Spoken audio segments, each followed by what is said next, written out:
Hey, what's good-looking people? Welcome to an impromptu live here on Friday where we're doing something extra cool. Both me and Legdog are stats nerds. We're both Carlton nerds. And we're missing teams, the show. So what we're doing is we're bringing teams to you through the history of Carlton, but we're removing names. And all we're giving you is some important effort indicators for them positions. Legdog, how are you, good sir? Oh, Pommy, I'm very excited. I've been looking forward to this one all week. I actually suggested something similar to this to Ian from the Navy Blue Corner, and he didn't run with it. So joke's on him. We're about to break the internet, and he's absolutely missed a trick, Pom. We are going to have a very good show. Yeah, well, fuck you, Ian. Only joking, Ian. We love you, really. Shout out to a new Pominoza, Victor Aneche, which I think I pronounced right from my years of watching the Round Bowl. I reckon I've nailed that. So, Victor, if you can let me know how I've done. Peter V. Chill says, Paul Hill, Lockie Jack are in here. Right, so basically the premise is you are going to see two shadows on the screen. I'll give you a little blurb of what they're doing so you know what they are when you're picking your team. We're looking at a ball playing back pocket. And outside of that, you will be left with a tough choice. It may be a defense stat against an attacking stat. It may be a ball accumulation stat versus an efficiency stat. But you're going to see how hard it is to analyze this game like me and Legdog do with numbers when you've got no context available to you. So, Legdog, let's have a look. So we've got ball playing back pocket. What are we looking for, do you think? Like, where are you leaning towards? Yeah, well, so we'll just kind of walk everyone through the first one. We've identified a few key stats that that we identify that back pocket role with, them being tackles, 1%ers, rebound 50s, pressure acts, and disposal efficiency. AKA, if you're playing in the back pocket, you've got to be able to apply pressure and you've got to be able to kick the ball or at least dispose of it to a teammate pretty effectively. So a lot of these stats, Pom, not all of them, but a lot of these stats are part of your magical mix that you like to use in all of your analysis. So basically, we've pulled out all the key indicators for each role, and you're going to have to guess which, pick a player based on only this. Obviously, there's a lot of other stats. But to start off, Pom, I mean, to me, without leading the jury, player two's numbers are better in every way, right? So the same tackles, a better disposal efficiency, more 1%ers and more rebound 50s. That says to me that this player is more active in driving the ball up the field. He is definitely in a back pocket, traditionally affected by their guys in front of them as well. That they've got the most thankless task. When we've covered players like Pom Cotter, it's a thankless task. So, chat, as Lucinda, who has nailed her tips so far this year, follow Lucinda in the comments of the tips. Who are you picking for your dream team? Player one, who's very steady across the board, as we can see, or are we going for player two? So we've got quite a lot of player twos. So I think some of these, by the way, we're going to reveal these at the end. We will go through a full team's worth of positions. And I think it's worth considering that we've picked players like basically from anywhere across Carlton history. So what we're really trying to identify is that you can kind of pluck a player out of any sort of period, at least in semi-recent periods. And if they play the role, they will have similar stats in the areas that matter. So that's kind of what we're trying to highlight. And then the fun part is the guessing part. So these players have been picked at random from recent history, and you can see their stats are basically the same, and they both play the same role in different eras potentially. So I think we gave you an easy one to start with as well, because it does get a bit harder as we will progress. So it looks like player two. Do you need me to track this anywhere, Pom, or are you good at? Are you going to track it? I'm tracking this as we go. So that is your first player has been Bob Diddley selected. Player two joins the super side, and player 1 will be the opposite position. Paul Hill. Do you know what I mean? He's Paul. Sometimes, mate, you listen. I'm very impressed. So here we go. We're looking at the wall now. The key position defender, the guy that saves all. And you can see 2 polar different types of players here.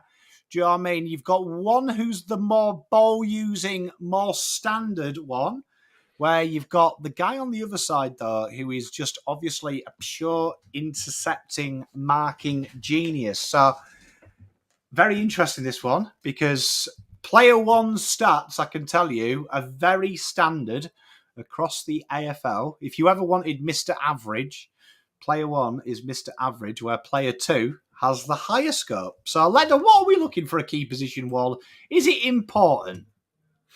Yeah, I mean, I think it's important. I think it depends, right? Historically, you've had the sort of lockdowny guys, and then you've had the sort of looser, more intercepting guys. Looking at these numbers, the one-on-one win percent rate, you'd kind of assume that the guy on the right is probably playing more one-on-one. But then you look down at the marks and the intercept marks, and maybe he's actually quite loose. I would say the disposal efficiency for player on the left is higher, and I would say that probably indicates that it's more of a traditional backman who's just going sort of sideways, safer kicks. But I guess it's really hard to tell, right? We don't know how many disposals these players are getting. We don't know how many spoils they're getting, all that sort of stuff. So that's the fun of this. But again, another easy one personally, it looks like player 2 is probably based on the numbers we have, more valuable. Chat flying in with player number 2. So, do you know what I mean? This is it. So these stats are a certain year. Paul Hill may have given it away, but they are a certain year versus another year. So we're doing this. But one interesting thing you touched on there, Lecdog, traditional role, you will genuinely see from probably 2015 onwards, what used to be old games never really correlate to today's game. You see the nice, beautiful synergy in the role, but you'll find that the numbers start topping out towards the modern day footballer, especially with things like disposal efficiency or meters gained. They are a lot more attacking now. So it's a real interesting thing. The reason, Peter, the aim is the name is removed. So the ability to work out who it is removed, because obviously there's going to be a few cases tonight where there is an iconic Carlton name with probably someone who doesn't get the love from Carlton fans today, and you look at his role, he's superior to the legend name. So just trying to remove that factor.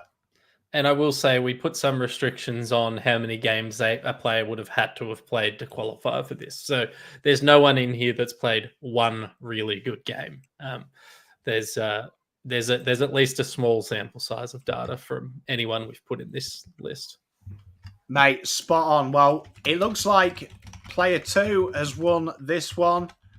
I don't think, by the way, I should say for the people at home, don't assume that player 1 and player 2 are always going to be from the same year.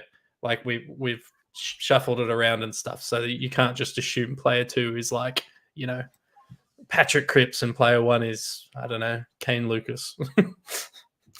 Exactly. But here we are. We're on to mine and Letdog's favourite, wingers. So you see here now, he's going to get a little bit more tougher because we thought we'd feed you in with the first couple.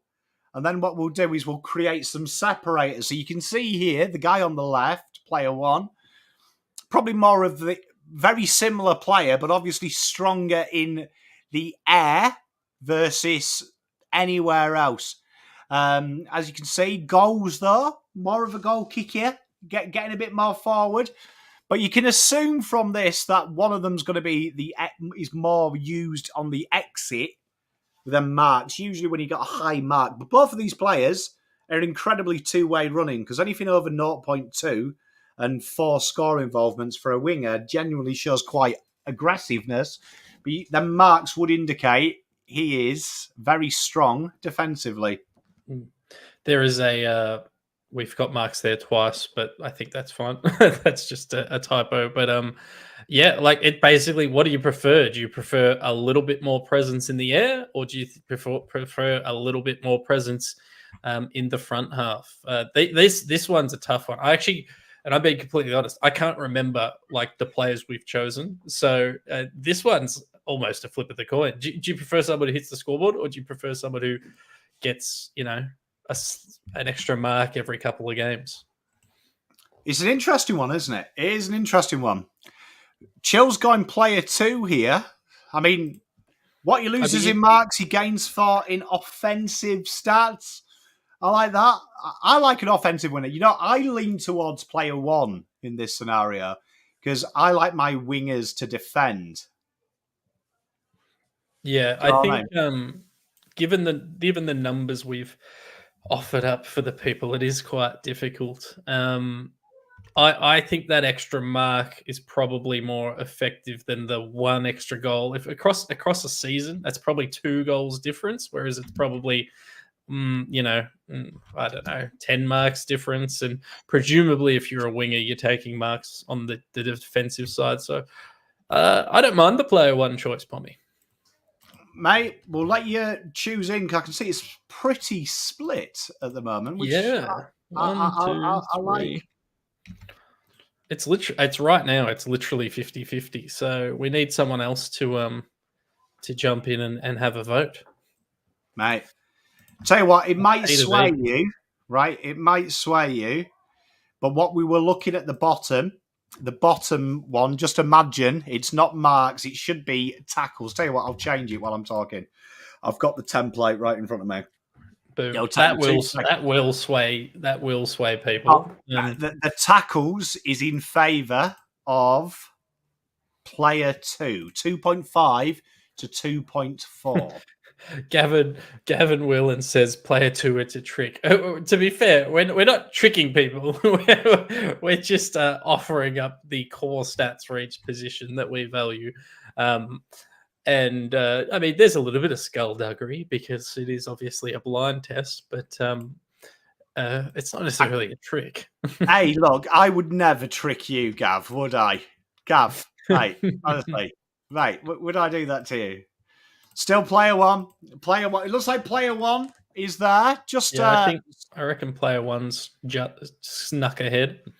I'm glad you haven't just gone player 2 all the time, chat, just in case. Like, just been like, just double down. Pom's definitely tricking me here. Pom's definitely tricking me. We're going to just stick with player 2. It's good. There you are. That's what it should look like, that one. There you are. But I've edited it for you on the fly. So that was the broken one. I can delete that and bring the fixed one. There you are. So we're going numero uno. So that one is our first winger in this team. Tell you what, though, just so you know, chat, you can't see my screen, but I'm just going with the players that you've missed out, and both teams are looking fairly tasty. So here we go. We go to probably the most important position in modern-day football. The threat from down the back, the intercept marker type player. And as you can see, player 1, obviously out of the gates, his marks are very strong. But very deceptive stat for these type of players, especially if we go to modern day football. They like to keep the ball in their back half of the ground. So some of them marks could just be kicking around. But intercept marks and intercept pos, player 2 is doing well. And he's also taking on, based on Select Dog's logic, he could be taking on the safe kicks with an 80%. Or he could be aggressive like player 1. But this one here is a tough one because obviously the marks there, don't tell the full story when you don't know what the marks are, but very strong marks. That's an elite mark for that position. Yeah, I think obviously the intercept marks are slightly higher for player 2, intercept possession slightly higher, score lodge slightly higher, but they're kind of, to be honest, they're kind of all the same. So it's, for me, this is a discussion of, do I want those extra couple of marks around the ground presumably around the ground, or maybe they are just cheapies in back? Or do I want that kicking efficiency? What do I care about more? That's tough. That's actually a really tough one. What do you value more, marks or kicking efficiency? You see, I'm with Peter. I'm with Peter here. I am a sucker for a player that can kick well in the back half of the ground. I think if you can intercept it and smash it, I'm with Lucinda. Both of these players I wouldn't kick out of my team. But if you had to make me pick one, I do like the ability to intercept and then go bang and hit someone. I think that's where you are. And player 2 is going hard. Yeah, player 2. Lex says cheeky, unrelated Golem or Smeagol. I'm a Smeagol man. I'm a Smeagol man for sure. Particularly mid transformation into Golem, where he just looks horrifying. Someone shouted out in the comments at Adelaide, Geelong. I've got it in the corner. Are just dismantling Adelaide, which is not good for my preseason tips. Not good for mine either. Well, player 2 logged in. He joins the club. You'll be very happy about that one because player 1, I think you don't like. But here we are. Here's the whole filler. The whole filler. So this role here, how we're judging it, is traditionally someone that isn't maybe going to be your pure half forward. He is going to get up the ground to help out defensively and be where the hot spots are. Someone that has been rotated a lot. But you can see here, not much separating them. Almost identical, but one player is a better marker. Yeah, it's another tough one. And I guess the hard part about only selecting 5 key stats, right, is there's going to be these examples where one player clearly looks ahead, and it's just going to be because one stat's way ahead. And it's very hard to vote against player 2 on this one, right? They hit the scoreboard the same. Player 2's slightly more involved in scoring and takes more marks. So it's actually almost impossible to argue for player 1 here. But I'm sure, Pom, you've tricked everyone, and player 1's like, prime Gary Ablett. Yeah, player 1's Plowman, and I just lied. Even number roll, player 2. You know what? Both of these, just so you know, were hard because I had to put someone in that you will be upset if you don't select them. So I tried to keep them together in this one. So these are both fan favourites. So it was a tough pick. Only one for player 1. He'll be happy. He'll be happy. That's because someone said in the chat it was Plowman. Up next, Flair down the back. These are Carlton players. We're picking a Carlton team. Yes. We're picking a Carlton team. So Flair down the back. So Flair down the back. It goes in many different ways, doesn't it? I always think. So you can see here that one player's getting the ball more, right? But you can see on the other token, one is being a lot more of an offensive threat than the other player. 3.6 for a backman is in high levels, but he's also better defensively. Do you know what I mean? So them intercept possessions, I always look at intercept possessions as a dangerous start because if you get it wrong, you're in a lot of trouble. Yeah, for sure. I think it's interesting, right? So player 1, the fact that they can turn just those 13 disposals into 3.6 score involvements means whatever they're doing, it is affecting play up ahead forward of the ball more than what player 2 is doing. So is player 2 wasting their disposals when they're generating 20 a game, 4.8 rebound, 50s, but it's not actually turning into scores at the same efficiency? So is player 2 a bit more wasteful? They're getting plenty more of the ball on the intercept, but again, what are they actually doing with it? And the tackles indicate to me that player 1 is probably just a little bit more defensively focused. But it's the stats here tell you one thing, right? But it's the stats that aren't here that also tell a story. It's like, well, how is he getting so much of the ball and not turning it into scores? Is he just going sideways? Is he just going backwards? What is player 2 doing? So it's an interesting little discussion. Lucinda's got it as well. She's seen. Well done, Lucinda. We do love you, my darling. But I like this. You see, look, people are thinking. This is where you've got to think as well.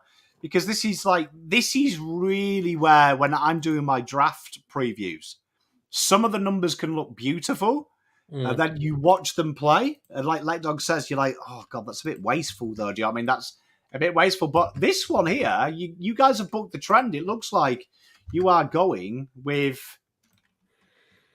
player one. It looks like with defenders, which I love that. Like that's music to my ears. That's what I wanted everyone to get out of it. That sometimes what it looks like, stats are the only thing where if it looks like a dog and barks like a dog, sometimes it's a cat. We the interesting thing is, Pop, and I probably didn't take this into consideration when we were talking about it. We forget that the people who watch your streams or your streams when I'm on them, we've got a very intelligent audience that watches. So it's going to be a lot harder to get stuff past them than we thought. Yeah, we should have done this on another channel. Yeah, on like St Kilda TV or something, and we would just pick player 2 all the time. But here we are. So we go here now to Mr. Reliable, the halfback flank. So what we're looking for here, the 2 players we've chosen are guys that are really dependable. And you can see here that, again, you've got the same issue. Both of them almost the same, right? You can indicate, looking at the stats, one is super more defensive, though.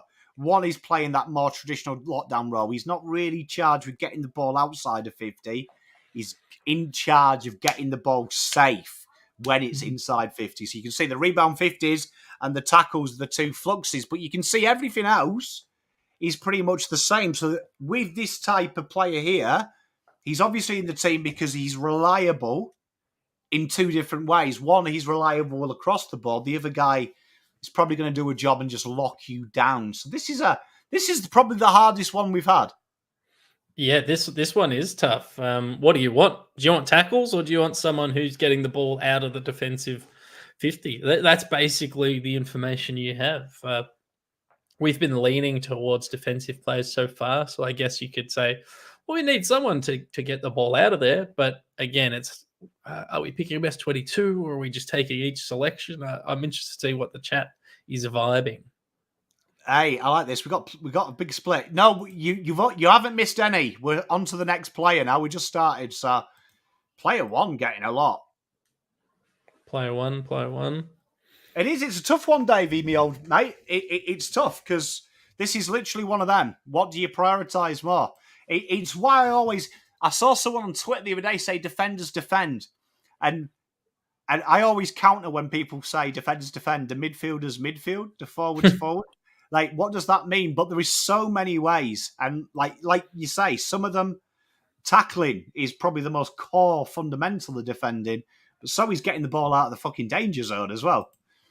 Yeah, I think we obviously get skewed towards disposal numbers as a sporting audience because A, gambling, and B, fantasy and stuff. And, you know, when you've got the ball a lot, you're noticed a lot. So I understand that. And I think that's the fun of this game, right? Because these guys, for all intents and purposes, are exactly the same.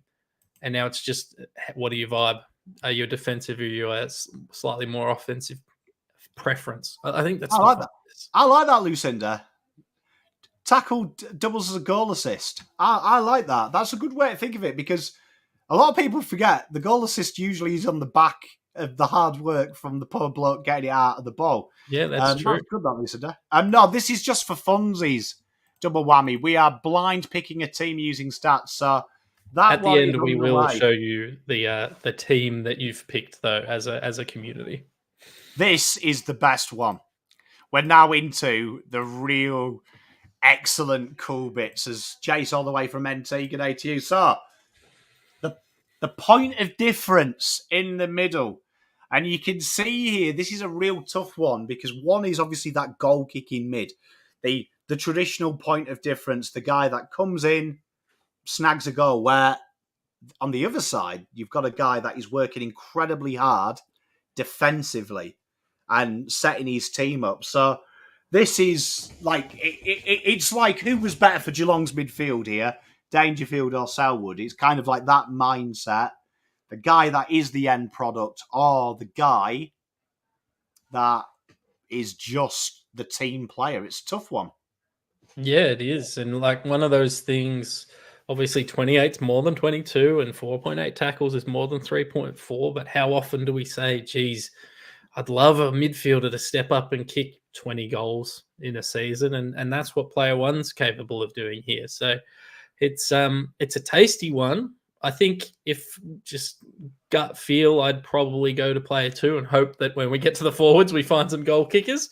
But yeah, again, with the information we have, what I find interesting, and this is sort of what we talked about with that defensive example, right? 29 disposals for 6.7 score involvements versus 22 for 6.2 score involvements, which means, again, is there a bit of wastage from player two? Or I guess not every disposal has to be a score involvement, but it's just an interesting one. It's an interesting one.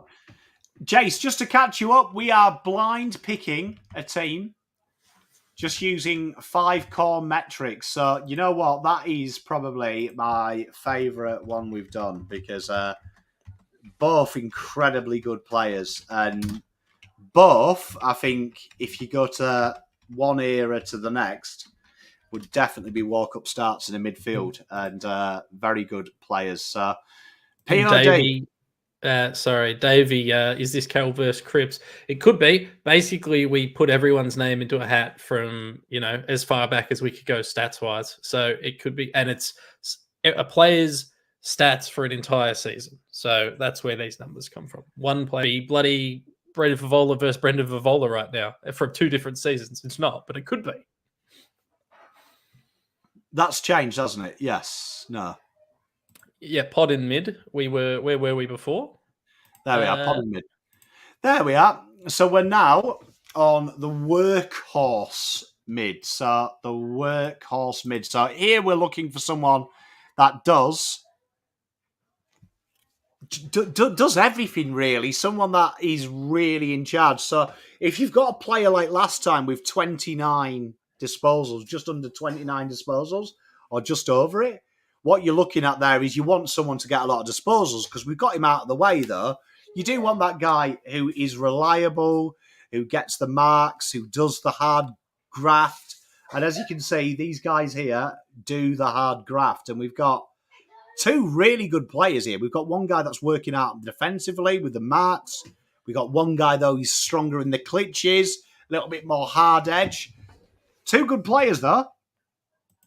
Yeah, I think, this one, you're effectively, tallying up tackles v marks, basically. I know player 2 has a few more disposals. The 1% is, again, 1.66 to 0.8. That's essentially, that's the difference of, 10 spoils, 12 spoils across the season or something like that. So for me, the focus here would be marks v tackles. And if you value those extra 4 disposals, Pom, one of the things we say, it's a lot better when your team has the ball than when the other team has the ball. So if you've got more disposals, you've got more of the ball. Mate, I couldn't agree more. And this is a tough one, but I like how people... we can do another time. What we'll do is, if you enjoy this, we'll do another one with maybe more stats. Will make it harder. But we've got player 2, we've got player 1. I like the idea that the higher 1%ers, it could indicate, slightly more effort maybe, or slightly more application, or maybe they're in and amongst the contest a little bit more, which you could definitely take from these numbers. Player 2... There's quite a lot of player 2s coming through. Jason likes player 1. Chills is just saying player 1 just to be different, which I like. Mate, I like it. So it looks like player 2 has won this battle. Would I be correct? Yeah, yes, I would say so, yes. Mate, we love it when a plan comes together. So player 2 comes in. It's quite good, actually. I can tell you, chat, that just cheating myself and just looking of the players you've selected now, there is a real good spread of old and new. There's a very good spread. So here we are, the poacher pocket forward. So this here is really, these were tough because the difficulties in trying to find someone to pair up with some of the matchups were hard. But you can see here how hard it is because the guy on the left, Premiership, and player 1, is obviously one of the best at his craft, where you've got a guy there, player 2, who would probably get into most sides. Yeah, I mean, this one isn't even a debate for me. I think everyone will agree that it's probably player 1. But what I find interesting, though the numbers are obviously high for player 1, both of these players play the same role. They've played it in potentially different eras, and it all sort of aligns. And that's while the style of game has largely changed over the eras. If you break down roles to the core stats, I think that's what really interested me in this. Obviously, here we haven't put the disposals could be 10 to 30, and we've obviously not included that. But the core stats for roles, they kind of stay the same. They do, yeah, and it's kind of an amazing little thing. People forget, even when you go quite far back, roles haven't really changed. They've got a bit more adapted, but you'll actually find roles for most players, whatever era, the core stays the same. Some have changed. Some have changed. You might see a bit more aggressive, but it looks like player 2's won that one, and player 1's won that one. And then we come to this one. This is probably something that has been huge for 20 years in this game. A guy that can go anywhere. And you can see here, this is a guy that they call upon in the time of need. They throw him in and around the ball to mix things up. And you can see 2 different outputs for these players. You've got one there who is racking up the clearances, really making it count. You can see less possessions, but arguably more impact across variety of the games. Where you've got one guy there that you can see like sneaking down back a little bit, probably a bit smarter defensively, but not having a huge output in traditional midfield. Yep. So good 2 players here. Oh, it is. And it's what do you value? Do you value clearances and a little bit of scoreboard, or do you value marks and a little bit of disposals? So I think you're right. Again, without really remembering who we have in the mix, I think there's clearly a defensive and an offensive player here. The tackles, I think instinctively you see the tackles and you assume that player 2 is more defensive, but it's the marks that tell the story for me. The 6 marks versus 4.4 for a mid. It's interesting, and it is real tough. I mean, I think player 2, it's interesting because I think modern day analysis, player 2 stands out because of his disposals. Everyone thinks midfielder, touch. But when you break every midfielder down, one usually has a defined purpose, and it's usually to fix something someone else can't do. But I agree, like Jason, 0.2 isn't that much, but in the grand scheme of things, it is quite a lot throughout a year. Like, it's a noticeable amount. Yeah, it's probably an extra 4 or 5 goals across the year, which coming from a midfielder who probably only kicks 15 to 20. I mean, that's it ends up being a kind of significant percentage. Tell you what, player 1 goes through to this. Right, tell you what, this team, just so you know, chat, you can't see it, but Jesus, it's looking tasty. It's looking almost as sexy as Josh Rosselli on my second monitor, who is just playing an absolute blunder right now, who I know is one of your favourites, Bomb. Hey, I will watch this game later. Hey, Jace, you would do. It's tough. It's tough. It's meant to be tough. It's meant to be tough. It's a fun game. So here we are. We've got probably a role here that I'd say Carlton have probably had quite a few of. That player that, is he a midfielder? Is he a forward? He helps out. He's a bit bigger. He's a little bit rambustious. I think this one here, it really encapsulates the 3 styles we've seen in the last 20 years of Carlton.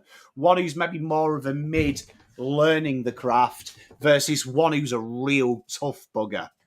Yeah, and based on the numbers we're given again, and it's interesting, a lot of this is, I didn't sort of realize it till we're putting it on the stream, but it's a lot of marks v tackles, and then what do you prefer, an extra disposal or an extra goal or whatever every couple of games. So it's largely, that marking presumably go, although this is a mid forward, so I'm assuming these marks are probably in the front half, which means player 2, while they're kicking less goals, we don't have score involvements here.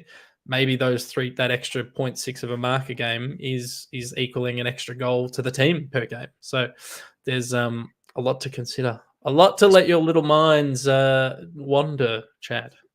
I like this as well because a few of you are mixed, and I agree with both. Like, when I'm picking this role, I'm trying to think of a guy that probably is the conduit. Like, I like the guy. I'm probably a bit of a less tackler in this guy. I like the guy to be part of the play, like get up the ground, take the mark so we can get a deeper entry. I'm hoping my smalls are doing the hard work. But I agree with you. This is a tough one because there's no right or wrong answer. I mean, I think player 1 at the moment is winning now. Yeah, I think we've only got one vote for player 2, but whoa, bang, I'll have a look at that bomb. Daniel Ogwu, welcome to the crew, my brother. Great first name, by the way. Great first name. So it looks like, player 2's getting a lot of love at the end. Oh, I think player 1 has snuck in. Would you agree, Lech? 1, 2. Yeah, player one. Tell you what, that is probably, I would say, the first surprise. It might not be. That excites me. Some of them are, well, I wouldn't say first surprise. I think there's been a few that could have got either way, but it's one of them ones that blags my head in the terms of I think it would have been different if I'd revealed the name. Just the name, yeah. 42 is hidden. I don't want to show you that one yet. Where's 42? StreamYard does this every so often, and it just deletes one when you add a new one. Now we are. So the next one, we've got the big-bodied mid. We're now having Zip down the back. So this is your guy that is going to take the game on a bit of a less defensive responsibility traditionally in this role, right? But this is trying to take it on. This is again. All right, player 2 has a shitload of the ball, almost double the disposals of player 1. Therefore, right, based on our logic, player 2 probably should be better. But then more tackles to player 1. It's half a tackle more a game. It's not the world breaking, but those score involvements, despite the extra disposals player 2 are getting, player 1 with 50% of their disposals setting up, or they're either launching or a part of the chain that scores. So obviously how good the team they're in matters, but what do you prefer? Someone who is just going about their business but is very effective with it, or do you go the guy who gets a shitload of the ball? It would. Double whammy. They would do as well, double dummy. What we tried to do, though, is out of the 25 positional stats, we've tried to get 5 ones that create the most debate. That make it a little bit more exciting for the choose. But no, I agree with you, Let Dog. I mean, you've got player 1 who's probably better defensively, just looking at that from the base stats. But I always think, here, if you've done your job right, there's always room in your back line for a guy that might not be a ball winner, because you don't really want to win the ball down the back, but you want him to get it going. You want him to be involved. And as you can see, he's obviously hitting. When you look at backmen with high score involvements, they're hitting the right areas. When they get the ball, they're doing it. And I agree, like player 1, it does stand out, even though the disposals. But I also agree with Saz. That shows toughness. Yeah, I think where are we? Where's the voting? One. Looks like player 1's very popular. Can I say, I'm very happy with this because I'm not going to give it away. But the player you have voted in is probably my favourite player of all time. For Cam Paulson. It's probably my favourite player of all time. I can't remember who the other one was. I do like the other one. I liked the other one. But there you are. So there we are. This one here is probably my favourite one, and you will find out. You will find out very quickly who this is at the end, because we are we're just up, we're not far off. There's about 10 more to do, but the stopper mid forward. But this is my favourite because you wanted a trick. You wanted a trick. This is probably the biggest trick we have. But you can see here mid forward. So genuinely, we're looking here at like that tagging role, and you can see that both of them are having that reflective tagging role that we see from forwards. Yeah. And I mean, this one can't even be debated, right? It's player one, except it's probably a trick. So people will vote player two. But no, more disposals, more tackles, more pressure acts. I think player one is the clear winner here. Mate, he probably is, do you know what I mean? You can't really argue this one. But this one is quite... You'll find out why it's funny a bit later. Yeah, and I agree with Double Dummy, but you'll find out why it's funny later. It is quite funny because there's... I'll tell you this, it's a trick, but you can't actually physically get the wrong answer. Yeah, it is a double bluff, and Lockie Jack's doubling down because he knows it's a double bluff. No. Player one has definitely been voted in, and based on the limited stats we've given you, it has to be player one. Okay, here we are. This is where we get the exciting one now. The star power mid. Star power mid. So we're looking here. This is your X Factor player. This is the player that you build your team around. This is the player that you love. And you can see not much separating them, really. We've got one. So it's 2 random seasons of players. So just one season, Jace. One player, and they could be today, 2023, 2013. Last 20 years, though, of players playing the same role in the season that they've been switched. So you can see here, player 2 obviously gets more of the ball. Player 1 gets the entries, though. Clearance beast, player 2. Goal kicking coming from player 1. Player 2 being a little bit more defensively minded. Both superstars, though. And you can see that they're very solid numbers for a player that is in the guts. Yeah. I mean, yeah, clearly one is impacting the scoreboard a bit more. Well, at least threatening to impact the scoreboard a bit more with those inside 50s, a little bit higher with the goals. Again, that 0.2 difference across the season is what? That's, five goals, maybe a little bit more. And then the tackles and clearances are heavily with player 2 there. So, again, I tend to like... See, I don't actually remember who these players are, Palmer. That's making this slightly harder. My gut says if they're in their tackling, then they're going to be less out on the outside and less explosive heading into towards goal. So I almost, by that logic, I'm ignoring the numbers and thinking player 1 might be my choice. So I feel like that might be your inside-outside sort of hits up targets type player. Hey, Jason, mate, ask as many questions as you want. There's no such thing as a silly question, only a silly answer, as we say. It looks like player 2 snuck in. I don't think you can go wrong with any of this. I think, again, it's hard because we're not like building a full team, right? In theory, you could, if you knew who else was in this team, maybe it affects your choice. But on the numbers we've given, I respect the player 2 as a choice. Tell you what, there we are. Player 2 joins our super team. Here we are. Bang for buck, forward pocket. So the 2 players we're picking from here are 2 players that are literally here to change games, here for moments. And you can see here, not a lot separating them, really. Do you know what I mean? Not a lot separating them. The score involvement's been the big one. Do you know what I mean? But the tackles inside 50 probably outweighs the score involvement for some teams. We know coaches like Dimmer, and we know coaches like Hardwick, not Dimmer, coaches like Clarkson really prioritise them tackles inside 50.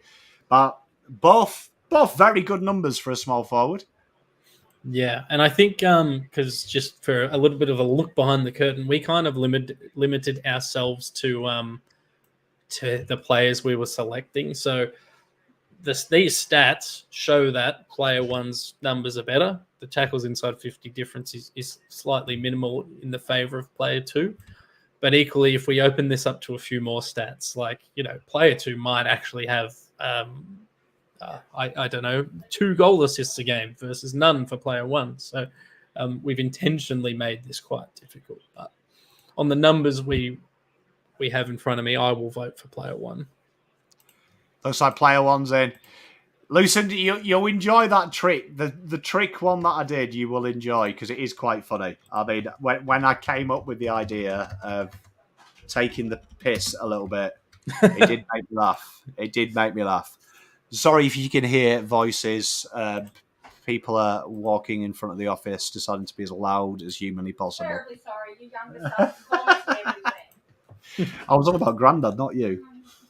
But up next, we've got... That's the same one again. Why? Why is it doing it? Where's it going? Give me a sec, chat. Why are we missing... Who we got? What are we missing? We're missing... Oh, ignore that bang like... for buck, forward pocket. Yeah, this is a ruckman, isn't it? This is a ruckman. Sorry, that's what threw me. I was like, that makes no sense. But here we are. We're looking at a ruckman here. So ignore bang for buck, forward pocket.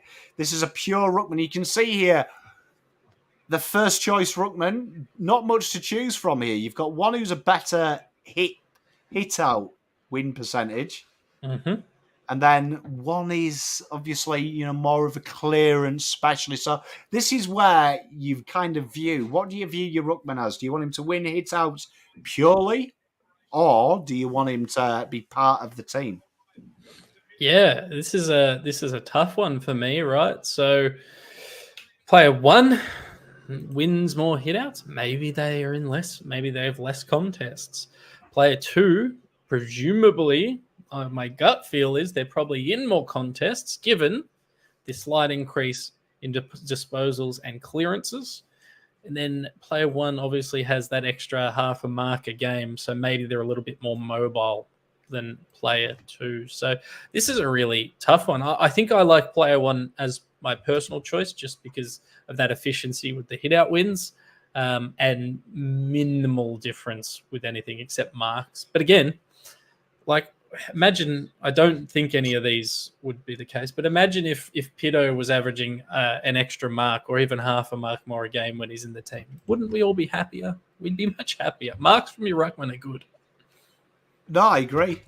I mean, it's tough. I mean, it looks like player two has just snuck over the line, but this is... It's tough. I mean, I'm the opposite to you, Let Dog. I like them to be part of the midfield, get the clearances and stuff. I'm not so bothered if they win the hit-outs, if they can get a clearance, even if they lose it. You see Grundy do that quite a bit. He loses the hit-out, but he'll wrestle the clearance back on the deck, which I'm quite happy with. So it looks like player two joins. And then we've got the hard-working winger. This role here is probably the most unloved role in AFL football, but probably one that we see across some of the greatest sides. And you can see you've got one that's the ball getter, but one that's clearly harder on defence. Yeah. And I think you look at those pressure acts and you look at the score involvements. One of these players is probably, and based on the numbers, is a much more defensive player and one is a much more offensive player. So you know me and how I feel about the wing. I'm obviously going to select player two because there's a chance it's Jack Nunes, and I'll take any chance to get Jack Nunes in my super team as possible. But no, I like the tackling. I like the pressure acts. Ollie Hollins, he didn't have that much of the ball on the weekend, but I think I watched your ratings show, Pom, and his running and his pressure and his 1%ers and stuff was through the roof from memory. Yeah. And it's true, and I would have loved to have put KM's covered, but the GPS data is only available for 4 years, so it makes it really hard to do. So blame the AFL for only inventing the GPS vest in the 2020 season. It would be interesting to see how that would affect. It's tough, Lucinda. That's why I did it, because I talk about wings a lot, and I'm massive on score involvements and pressure acts from that wing side. So this really, I find this hard. This is really tough because and it's like picking sorry. my favourite kid: pressure acts versus score involvements. And what I like is right. No one in the chat's discussing the disposal differential for these players because I think they understand that role, right? So as a collective, we understand that what a winger should be doing, and I'm really enjoying that we haven't discussed the disposal differential because I don't think that's particularly relevant for these two players. It's interesting as well. I mean, I think because we haven't had a winger for so long, I think we now know that wingers aren't going to get 40 touches, and ideally, do you know what I mean? We're going through the corridor, but what we do want our wingers to do is stop the opposition trying to get that overlap. So I do. Says me and Lekdog could talk about wingers all day. Like we've survived seeing Setterfield on the wing. Like, take me back, Bomb. Take me back. Remember when we didn't have wingers, and now 85% of our list is wing players. It is stupid that we were crying for wingers, and now we've got too many. But we've got what 1, 2, 3, 4. 1, 2, 3. This it looks like player 2 has just won. Yeah, player 2 snuck in, but this one was really close. Hey, I love it when a plan comes together. Tell you what, 2 iconic names as well you chose between there, chat. Okay, so here we are. These next couple should be fairly easy, right, coming up. So the next 3 or 4 will be fairly easy. But this is the pillar up top. So you've obviously got one exceptional target and marker versus one goal shot expert who's getting the results. But this is an interesting one because you can see the shots at goal. Player 2 has got less goals, but is a superior marker. So when you're looking at this, it's like if we get the ball to him in a better position, maybe would they improve? But player 1 definitely, I think, straight away screams at you, doesn't he? Yeah, I think so for sure. It's if these guys both play 20 games in a season, that's getting you 10 extra goals from player 1 being in your team versus player 2. You are getting, a few extra shots at goal with player 2. You are getting similar or more extra marks around the ground. Player 2, based on the fact that they get more marks but less inside 50, mean they're probably leading up a little bit higher than player 1. So I'm going to keep it simple, Pom. I'm going to take the bloke that's kicking 10 more goals across the season. I'll take player 1, please. I like how Lucinda's thinking as well, because that's how I'd think. If this was someone on the market, I would be thinking that, getting it in the right areas. Yeah. Yeah, a bit of money ball on this one. Hey, Paul, I can confirm Charlie's match hasn't come up yet. I can confirm. That. Well, it looks like player 1 has unanimously won this one. Up next, this is probably my favourite because these 2 players are very polarising. Iconic players, these. But this is your point of difference in your forward line. It's that dude that you put in that forward half of the ground and you hope something happens. And you can see here, if it was a game of top trumps where you get a point for each start, both of these are going hard with each other. Do you know what I mean? What one has, the other one doesn't have, and vice versa. This is an interesting one. Yeah, I'm not particularly worried about the differential in disposals there. It's half a disposal a game for guys playing in the forward half. But what is interesting is one guy is getting in and around presumably the hard ball, or at least the loose ball, picking up a lot of ground balls. Also, presenting better around the ground, taking more marks. Then player 2, much more effective in front of goal and more effective in the scoring chain. So what do you want? Do you want a dude who is doing the hard work, or do you want to do a dude that's helping the team finish in the forward half? It is an interesting one. Do you know what I mean? It is. I can confirm none of these are the phrase. But we've got a couple of votes coming in. You say, I like this. This is I think this question, I put this to one of my good mates. who is a complete nerd when it comes to what players do. And we disagreed on this because he was like, I want my forwards to kick goals, right? Mm-hmm. Where I was a bit like you, Gav, there. I like them to make it difficult as well. Like, I back it in at the forward half. If you get one guy who makes it incredibly tough, it creates repeat stoppages, and then it brings your midfielders into it when you get that stoppage and things like that. So I'm with you. I'm with you. It's a real split one, this. Let Dog, who do you think's won that? Because that is insane. I think pick one may have come from the heavens. It's pretty close to. It's pretty split. It's pretty split, to be honest. We probably need one more person out there to vote. Lucinda's come through. I'll player 2. She's gone player 2, and that is the winner. Player 2. Tell you what, here he is. Tell you what, both of these players, absolute quality players as well. So we've got them in player 2.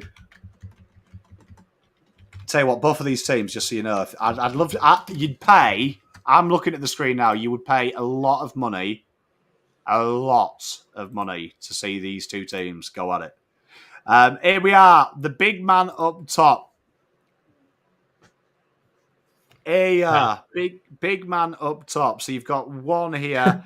This was probably the harshest player to compare him to. So yeah, I mean, come on. I'm going to give you a clue. There's only one reason I wrote player 1, and it's because you're either his husband, either his wife, or his mum, or his nana. Yeah, it was very. So the issue with, I'm happy to reveal the curtain here that people suspect that yes, this is Charlie Curnow. One of the difficulties is he's so good. He's so good. We couldn't really find a comparison, so we just compared him to whoever was left over. So it was much more interesting to have the other comparisons than Charlie Curnow. There's like no one except, I don't know. I can't even think anyone that you could compare to him. Maybe peak Brendan Favola, if you picked out the right stats. Yeah, in the time frame we chose, it was tough because we had to. Obviously, Harry and Charlie both have incredible stats, but it was probably easier to fight one of them versus anyone else, just because of the years we chose. So it was tough, but both good players. Do you know what I mean? But a bit of a spoiler, the person he was compared to is still playing to this day. So he goes into that team, and see you later. Joel Ruckman. So here we are. We've got one Ruckman in the team. You need 2, though, because everyone plays it. And these are 2 very interesting. When I did these comparisons, I was surprised how close these guys were, to be honest. I was surprised how close they were. Yeah. Well, I mean, on the numbers we've got here, right? Player 1's 35 hitouts with a 51% hitout win percentage is a lot higher than the differential in clearances and marks. So player 1 for me here is clearly the winner with the score launches as well. But, you know, I'm excited to see, I'm really excited to see who's who at the end and to see if I've broken anyone's heart. Mate, it's going to be an interesting one. This one was an interest because, obviously, do you know what I mean? We always talk about do something around the ground. And I was genuinely surprised that it was as close as it was because this was about the time I first started watching the game. So I was surprised that it was this close because in my mind, one of these players works 10 times as hard as the other one. And then the data was a little bit close around the ground, which surprised me. I was like, maybe I'm a little bit harsh on it, but it looks like player 1 has come in. I am glad because I haven't heard player 1's name said for a long time. But what a player he was. Probably not since they retired and between then and today when we talked about it. Honestly, I'm excited. He's in the team. Okay, we go to a more exciting one. Why is my screen not changing? I just saw it. Was it conduit forward? There we go. I'll tell you. Yeah, okay, so this one here is that traditional third tall roll. That roll that we're looking, and as you can see here, they're absolutely similar. Like, really similar. Do you know what I mean? You've got one that's probably the better contested mark, though. So if you're getting them one-on-ones, you're getting them tough areas. But very similar stats. One just slightly edging it defensively, where one is superior in the air, which is probably one, but both with the same outputs, pretty much. This is an interesting conundrum, isn't it? It is. It's a very interesting. And what can we try and glean from, if we're going to be internet sleuths, can we try and glean from these stats? 4.1 marks, 1.3 of them are contested. So does this mean this man, player one, is given more attention by the opposition because he's got someone hanging off him a little bit more, or are they got the same amount of attention and he's just slightly better at taking those marks in the air? It's a tough one. We like the tackle difference, almost a tackle a game difference for player two. We like that. And then as we talked about before, tackles can essentially be goal assists as well.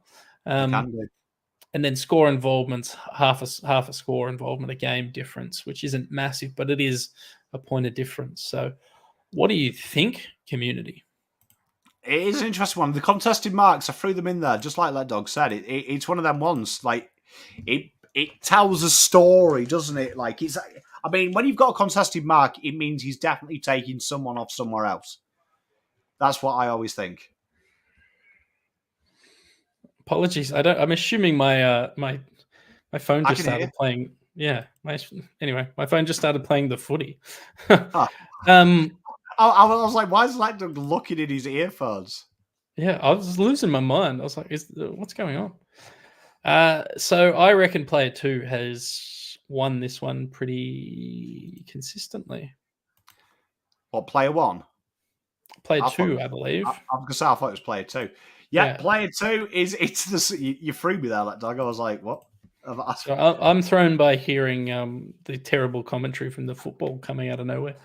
You know what, as well? That is something that's very similar.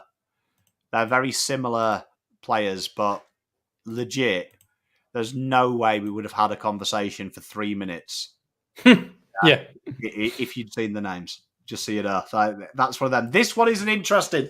The metronome midfielder. Very important, this. This is the guy that allows the others to do the work. And you can see that player one obviously plays a little bit long, get a bit more out of him for doing his hard yakka. But do you know what I mean? Definitely involved more on the offensive side of the things, where your player two is obviously that old school, the doorman type midfielder that's looking to get the game stopped, willing to get his hands dirty, and probably leaves the ground with bandages.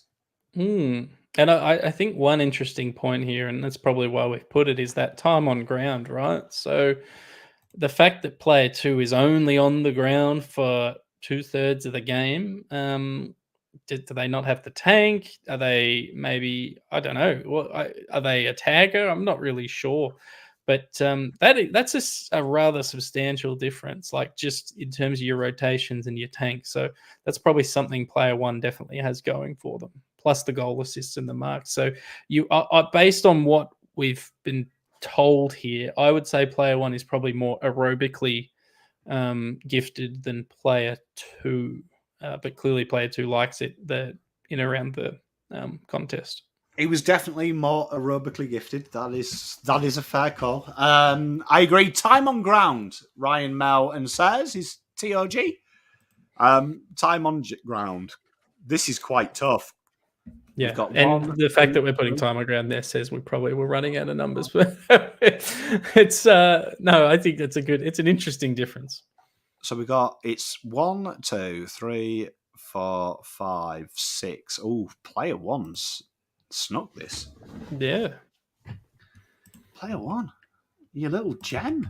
Hey, you know what? Sometimes, chat, you surprise me. And this is one of them times. I like it, though. Chat, I like what you're doing. I'm having so much fun with the chat. This is awesome. No, I'm with you. Like, honestly, this is not often I'm surprised. Let's put it that way. But you have surprised me. And It's a good surprise. I like it. Right, so we'll put him in there. I nearly said his name by accident. I have been doing everything humanly possible not to do that. Yeah, his name. I'm trying not to look at it. I'm trying not to look at it. Look at the names too much, but then sometimes it flips me. I do. So here we are, the pressure defender. What we're looking for here is someone probably who is playing on their dangerous opposition. So in this position here, you're looking at someone that has got a thankless task. And you can see here, their ability of defending really stands out. You've got one here who's safety first, player one. When you see a high spoil count, the first place I always go to is his intercepts. Because I'm like, okay, if he's got that's telling you there that he's trying to get his hands to the ball first. Where player two is looking to attack them. He's like, I'm going to defend you, but I'm also going to make you regret not getting the ball. Aside from that, everyone is about the same. And DHPA means defensive half pressure acts. So you can see here, both of these players are identical. One basically is more aggressive with his intercept possessions. He's looking to get in front, play in front of his man. While the other guy, we can presume, is playing just behind him. This is how you like to defend. This is one of them questions. Do you like an aggressive defender who may fuck up? Or do you like a guy who's not really going to give you anything, but he's going to stop the player playing? This is a real tough one. I can't hear you, Lek. I can lip read, though. I can also lip read that as well. But yeah, so that's it. This is a tough one, chat. This is a real tough one. Oh, he's back. It is. So yeah, I think you summed it up nicely. It's do you want your lockdown stays with his man defender, or do you want your gets out in front of the contest defender? Obviously, both have their risks. The intercept possessed defender can get caught off their man further up the ground. The spoiling focused defender, he's relying on his one-on-one sort of stats. So, yeah, this is a tough one for me. I love a spoil, but I am awfully swayed by current Carlton's game plan, which is very much intercept, move the ball on. So I'm really torn on this one. This one is a tough one. This one is a tough one. You see, I am more of an aggressive defender. I like my defenders taking the game on. Do you know what I mean? I like that. I'm subscribed to the best defense is attack, but I also understand the premise. If you're putting some guy on the most dangerous player, you obviously probably don't want him to take the risk too much, but I like Jason's thought process as well. The other guy's a little bit cleaner. You can see as well, very interesting, when they play this pressure role, you don't get them 80s and 90s from them because they're obviously under a bit of shit as well. Like they're winning the ball back in an area where they're like, I need to get this as far away from this guy as possible. I'm not looking to take the game on. I'm looking just to get rid of the ball into an area where this guy isn't going to benefit from it. So you see these players genuinely kick 90% of the time as well. So their numbers aren't as sexy as the others. No, they don't have the luxury of just getting a cheap handball out the back or whatever. They basically have to see ball, boot ball, get it the fuck out of there. This one is a tough one. But no, I agree. It's a huge number, but then again, like intercept possessions, 4.7. That's coming against the grain, isn't it? Looks like player one. You know what? Yeah. Sometimes I just giggle at my own greatness. Yes, that's worked out well, chat. That's worked out well. That one's gonna be quality when we reveal who that is. Just so you know, can't wait to see everyone's just kicked Jacob Wieding out of the team for Lewis Young. It's going to be can't wait for us all to have to look at Adam Sard and tell him that we've dropped him for the time Cam Paulson played one game back pocket. It's not them two. It's not them two. But here we go. Up next, here we are. The Impact mid. So these two players are definitely two players that really go hard at it, have been deployed when the game's going against them, played on the ball, and they're told just to go and have it. And you can see here two different methods. You've got one who's the clearance guy, one who's looking to get the ball out, but he's also getting involved in them tough areas. And it's interesting. the contested possessions don't quite match the clearance difference. So we can see that player 1 is probably a little bit more of a hard case, should we say, if we're going to use that word. Yes, But this is very interesting, these two. Yeah, no, I mean, this one's, again, it's a tough one. This is an odd mix of stats, how they've lined up, right? You'd assume contested possessions would go with clearances, and you'd assume that that player would probably be a little bit worse at inside 50s, but it's not the case. So, this one's like annoyingly tough. There's almost, I can't really paint a picture with the data we've given the chat. It's basically, do you value contested possessions over inside 50s and clearances? Yeah, you see, this is I like this, yeah, because you see, like I think, like, you know, contested possessions. I also think that's also part of your ball movement as well. Do you know what I mean? Like if, like you say about Cripps, and you start to see Cripps he starts to get the uncontested now, where back in the day it was like 99.9% of his ball was contested. As well as your team improves, you should get it. But I agree with Gav. Do you know what I mean? Like, you should be getting it in the mixer as well. But you can see that what this guy lacks on the other side in maybe them output situations is he's maybe been the handball outside of a clearance, and he's still in traffic and he's evading people and obviously getting forward and kicking goals as well, which is hard. Hard to kick goals as a mid. It is. I mean, it is very hard to kick goals as a mid. Looks like player 1 has got in. Yeah, I think player 1 has, yeah. You know what? Can I just say, chat, you've made me the happiest human being ever. It's exciting stuff. You have actually made it. So 1, 2, 3, 4. 1, 2, 3, 4, 5, 6. Yeah, player 1 just snuck it. Well done, chat. Tell you what, there you are. If my mate's watching, that's ruined his weekend. Tom, we're fairly close to revealing the team, aren't we? Yeah, we've got a couple more. We've got 1, 2, 3, 4, 5 more. So auxiliary tall defender. So this is someone that is basically that break glass in case of emergency type defender. And you can see player 2, massive on the spoils, safety first. But again, when we're saying for synergy, one-on-ones don't quite reflect that. So that could be that he's not very good aerially. He's got the contested marks and the intercepts. Could be telling us that maybe them intercepts are bad decisions that are going against him when he misses. When player 1 might not spoil first, but look, very efficient. And Jason made a good point. Playing fullback, you've got to hit targets. Got to be efficient. Otherwise, you're coughing it up 30 metres from goal. This guy here, one-on-one, very strong. And he also hits targets. This is a tough one. Yeah, it is. It's interesting that you'd think logically that player 1, based on their stats, would have a higher spoil than intercept possessions. It's interesting that player 2 has player 1 in both spoils and intercept possessions. But I look at those efficiencies and I love a defensive player who just doesn't lose, who just never loses one-on-ones. And if he's winning 88.9% of his contests, even if that's only 10 contests a game, he's winning 9 of them. That's better than 7 in my opinion, despite all of the good work they do with spoils and intercept possessions over at player 2. So, mate, what we don't know is how many one-on-ones. Maybe player 2's taking way more one-on-ones. I don't know, but for me, when it's coming to tall defenders and knowing the rest of the team we've picked is a lot of intercept players, I'm going to go player 1.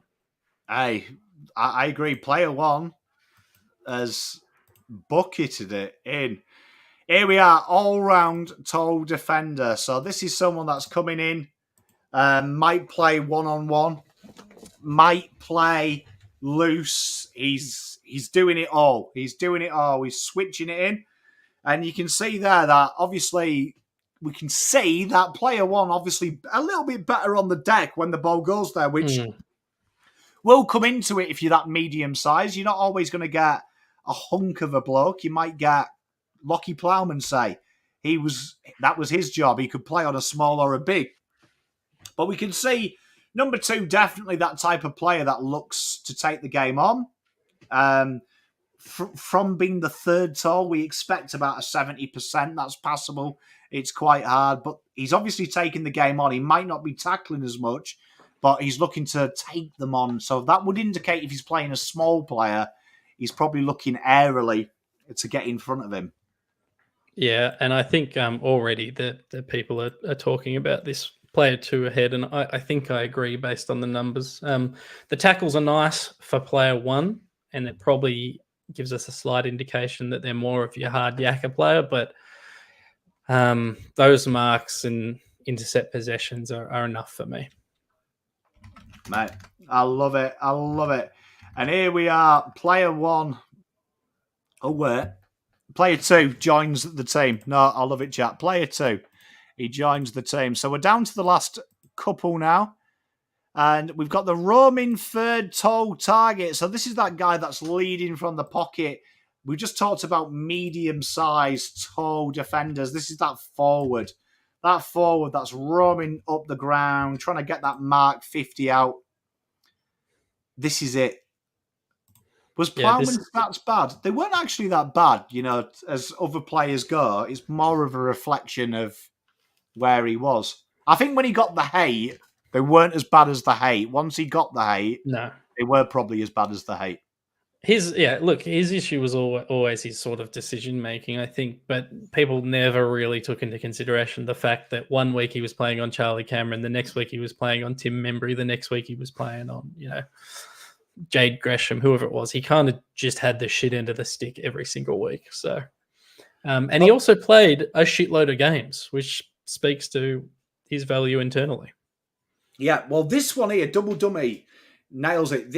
This one's tough because when you're playing that role, this roaming third tall, you're either going to be kicking goals or you're going to be trying to get the launch as deep as possible. So these 2 types of players, you're either Bailey Fritsch, who kicks 800 goals a year, or you might be a Jack Silvani, who might not get the 2-3 goals a game, but he allows other people to get the goals. So this is, again, like the 2 midfielders we've had, or the defenders. How do you like these players to play? Do you want them to be responsible for kicking goals and winning the game, or do you want them to be able to bring the other players in and get better looks and help your midfield out?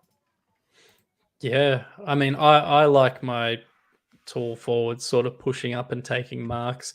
You can kind of read into this. That's what's happening with the inside 50s being a little bit higher. That for player 1, the score involvement's being a little bit higher.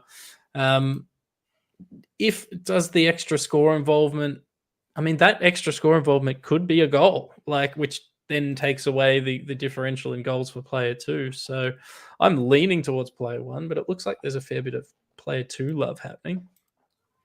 And this is right split, this chat. It's right split. Double dummy. It looks like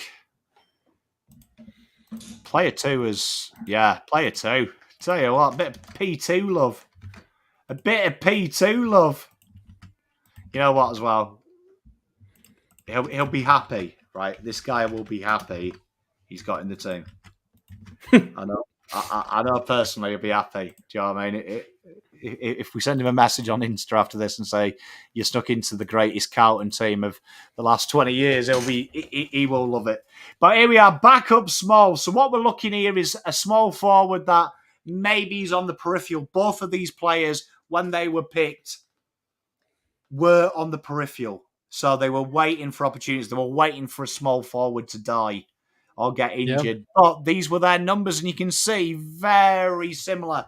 One, obviously, though, working overtime on the defence output, still getting the goals, though, where the other one definitely showing that he's got a bit of ability to break away, because both of these players are about the same size as well.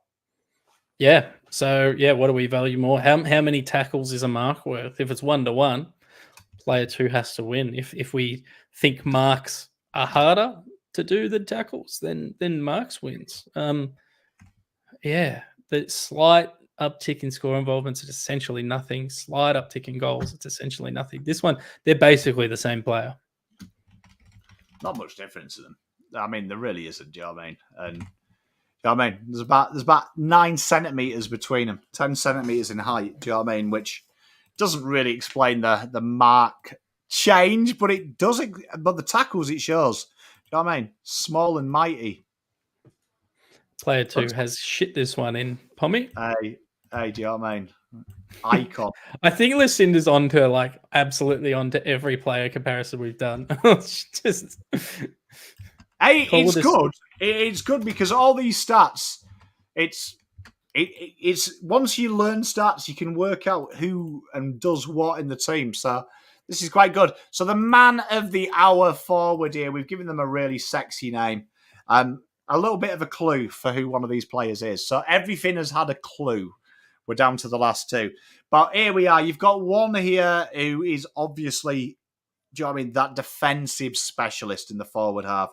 Where you've got one here who has come in and he's just purely there for kicking goals. So this is an interesting one, isn't it? Because you see these two types of roles in the AFL a lot. And I'm telling you now, one of these players doesn't get enough fucking love as well. Yeah. So what do you prefer? Do you want someone who presents and kicks goals? Or do you want someone that applies pressure and presumably that pressure's in the forward half? This one, I think chat is going to probably go with player 2 based on how the last few have gone. But I don't know. I'll play forward. I love a marking goal kicking forward. Call me old fashioned, Pom, but a goal a game or almost a goal a game, that's probably 20 goals or 18 goals a year from whoever that is. It's interesting. I spend so many times with you that I might agree with Double Dummy here. I think when we're talking 5 tackles, though, that ball's been coughed up. That's true. They're probably generating a lot of goals, aren't they? Like extra score involvement as well. Like I'd say 3 tackles a game more gives me the 0.5 goal a game, is how I think. Yeah. I think that's fair. From someone else. Pom, do we know, does score involvements, is that only disposals that lead to a score involvement, or is that also potentially tackles? Do you know how they record that? So score involvements, AFL, via definition, are numbers of scoring chains where a player is involved by either a knock-on, kick, hit, handball, hit out to advantage, or a soccer. But the player must have at least 2 of them to register for 1 score involvement in that passage of play. Yeah, okay. So basically, what I was leading you towards there is that's 4.8 score involvements plus 4.8 tackles, which are opportunities to be score involvements as well. But they wouldn't be registered as score involvements. There we are. Looks like player 2. Guys, you've talked me around, and I'll take player 2 as well. Hey, player 2. Tell you what, I am chuffed with that. 2 icons there. The reason I enjoy watching Carlton on a Thursday, Friday, and probably the reason I started supporting them. You were between there. And then the final one.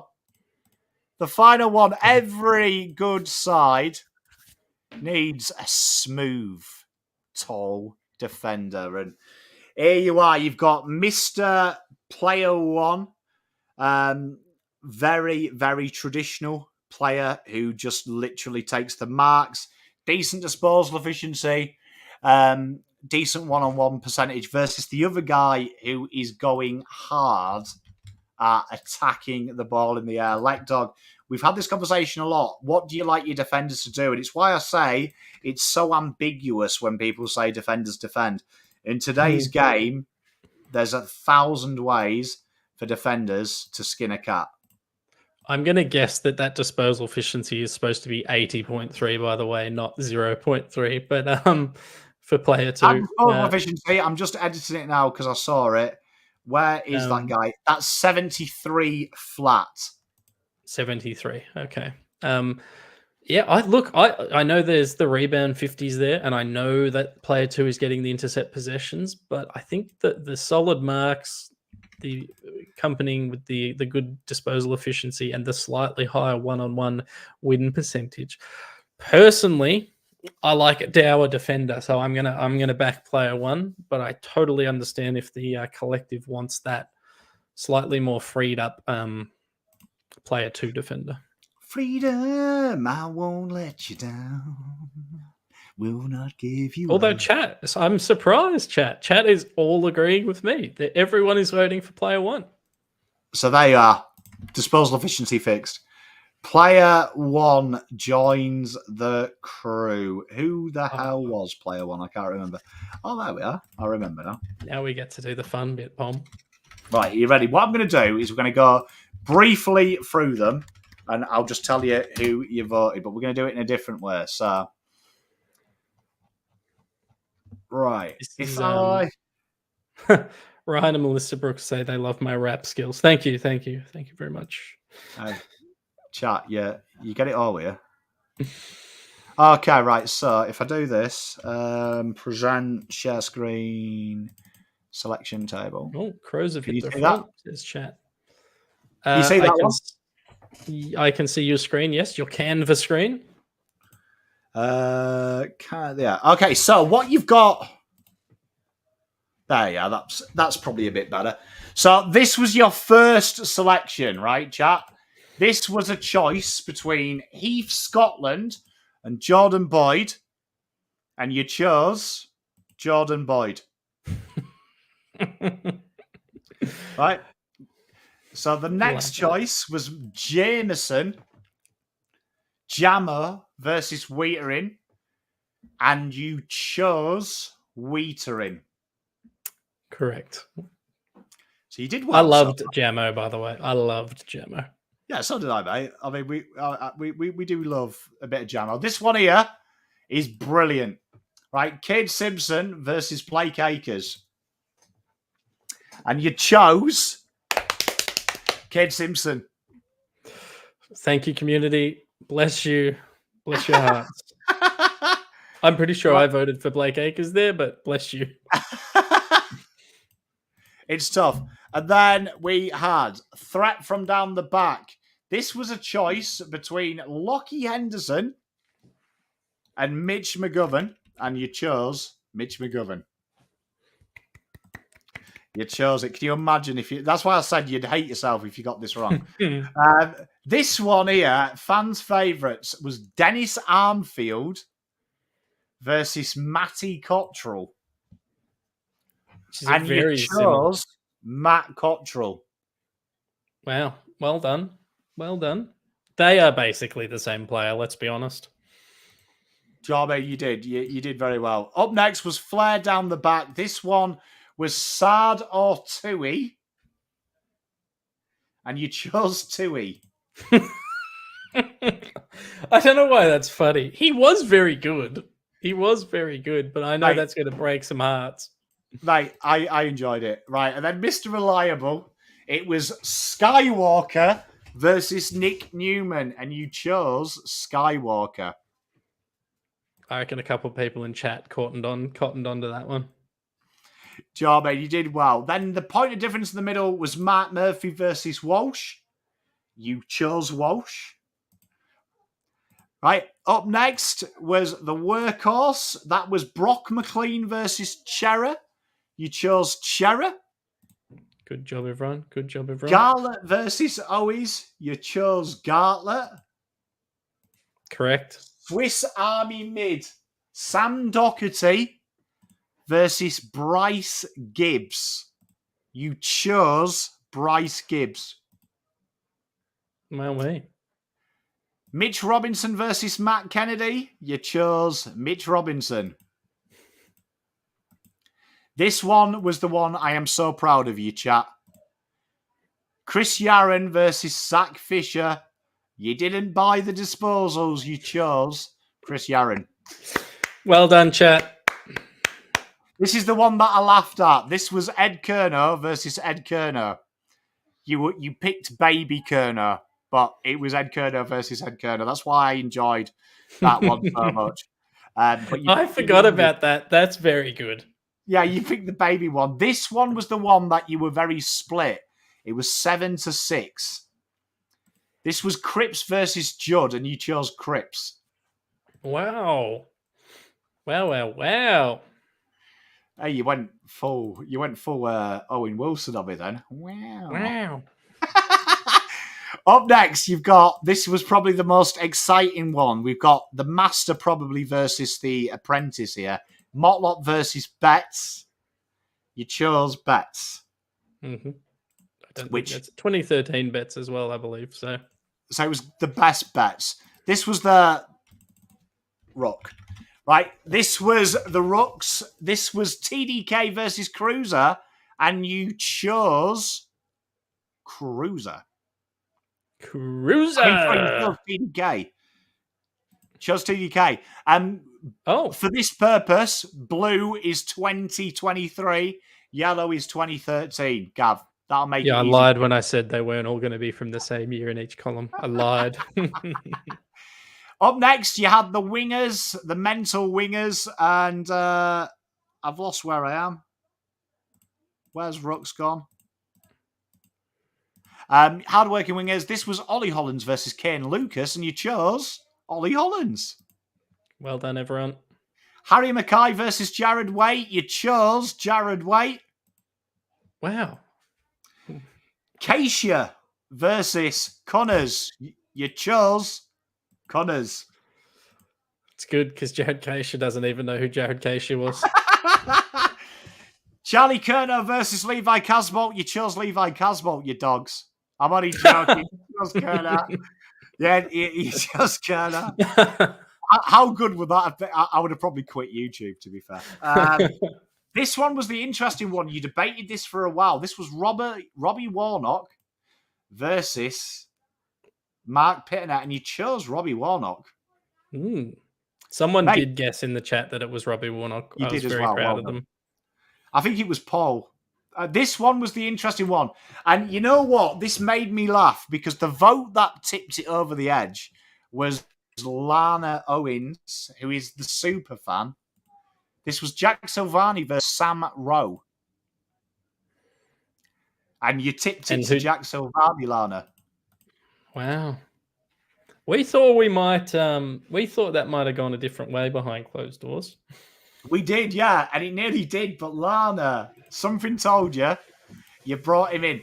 This one, again, you felt, you really did look at this one a bit, the metronome midfielder. And this one was George Hewitt versus Carazzo. And you chose Carazzo. Andy Carazzo. He's in. Right, this one is the one that I said, I can't believe you've done this, chat. So it's not often I get upset. This was my mate, Alex Pomcotter, versus Josh Bootsma. And he chose Josh Bootsma, chat.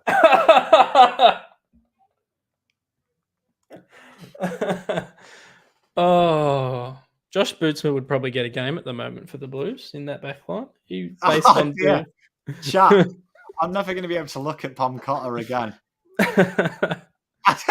I'm just no, I can't believe I've done him like that. This one was Tom Bell versus Paddy Dow, and you chose Tom Bell. Yeah. Which means now, officially, I never want to hear about Paddy Dow after that, right? Because you've chosen Tom Bell over Paddy Dow's stats were hit by the sub by a bit, but also officially the chat says Tom Bell's better. So this one was the interesting one. Auxiliary toe. Simon White versus Lewis Young. You chose Simon White. Yeah. I knew exactly what was happening when we were talking about that one. I was very interested. This one was Kemp versus McInnes, and you chose Kemp. Good choice. You did very well, chat. You didn't fall for many. Roaming third target, Sean Hampson versus Martin. You chose Martin. Thank God. Backup small, Corey Durden versus Troy Menzel. I forgot Troy Menzel played football. Do you remember how good he was? Mm-hmm. Like how good he was meant to be. Well, Corey Durden won this round. Lockie Fogarty versus, and I said this was a guy that got me into football versus a guy that I love now.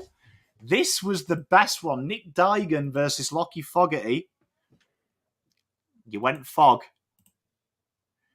And then we finished with Matty Watson versus Marchbank. And shocking, amazed me this. You chose Watson. Yeah, that's pretty crazy. That is pretty crazy, isn't it? And this is what the team looks like. So, have I shared the right thing? No, I haven't. I'm an idiot. Could be worse. Could have been my wedding night photos. Yeah, you know what I mean? Not often you get. That's why they tell you to put your phones away at weddings, everyone. Here we are, and I'll do this. Look, green is the team we selected versus this team here, which is that. But you can see it's Boyd, McGovern, Walker, Tui, Wheater, in Yaren, Simpson, Cripps, Gibbs, Robinson, Kerno, Cottrell, Betts, Waite, Garlett, TDK, Walsh, Chera, and then a big extended bench. Ed Kerno, Baby, Hollands, Cunningham, Warnock, Carazzo, Bootsma, Jesus, Bell, White, Kemp, Martin, Durden, Watson, facing Scotland, Henderson, Newman, Sard, Jamo, Fisher. What a backline. Just I know, right? Darwin have had some fucking good midfield defenders, haven't we? Look at that centre line. Akers, Jones, Doc. What a centre line. Lucky Jack proposes a sub. I just want to get ahead of this and say Plowman's not eligible. Forward line, Kennedy, Casbolt, Armfield, Motlop, Mackay, Owes, Cruiser, Murphy, McLean versus TDK, Walsh and Cherry. You'd love to see that. That's a good midfield. Then the bench, Old Man's Kerno, Lucas. I love that. So Asia, stupid. Pitternet, Hewitt, Chincotter, Rowe, Dow, Young, McInnes, Hampson, Menzo. You know what? Not bad teams, chat. No, like, I think the I can't believe we got well. Boots for in our best. That is just awesome. That's awesome. It's so good. I think this is really interesting. You take the names away, it was all pretty tight. There was only a few that were really clearly one player or the other. But like Chris Judd didn't make the team. You know, so well done, chat. Well done. We could have a look. We'll see who would win. I'll do it over the weekend. I'll have a little play around with their ratings and see what it would say in a head-to-head. But that's a pretty good team, isn't it? Do you know what I mean? Yeah. You got some great lines. What I'll do is I'll make these look sexy over the weekend and post them up on Twitter so you can go and have a look at them. But you know what? To be fair, I mean, it was quite harsh because I did Cripps versus Judd. Do you know what I mean? I mean, yeah. The big one for me is I think people forget how good Jared Waite was. Oh, he was really good. I was fucking devastated when he pissed off to North Melbourne. He owed us after we paid him for years sitting on the bench being injured. But no, he was very good. I would argue if you sent current day Harry Mackay back then, he it's only 10 years ago, he'd probably dominate. But equally, I think Jared Waite could play in 2023. So, yeah, I think, Palmer, look, I had a really good time. I think we might be able to condense this into or not condense it, we might be able to finesse this into something we do a few times, and we can pull players from any era. Doesn't have to necessarily just be Carlton. Obviously, it's easier with Carlton because we know them. But yeah, let us know, Chad, what you thought of it, and if you liked it. We could do this with anything. So, I mean, we could probably condense it because we did a lot of players. Yeah. So for sure. Yeah. But I think if you're keen, we could do, we could just do a line. Yeah. And I'm not being cheeky there. I'm not talking about things that go on in Frankston. But we could do a line. We could do a back line of 20 players and try and build a super team since 2000 or something. Yeah, I mean, put all the backmen into a pool and we could just pick 6 teams. That could be cool. But no, I had loads of fun. Thank you very much, Let Dog. Let Dog, what are you doing with your life this weekend?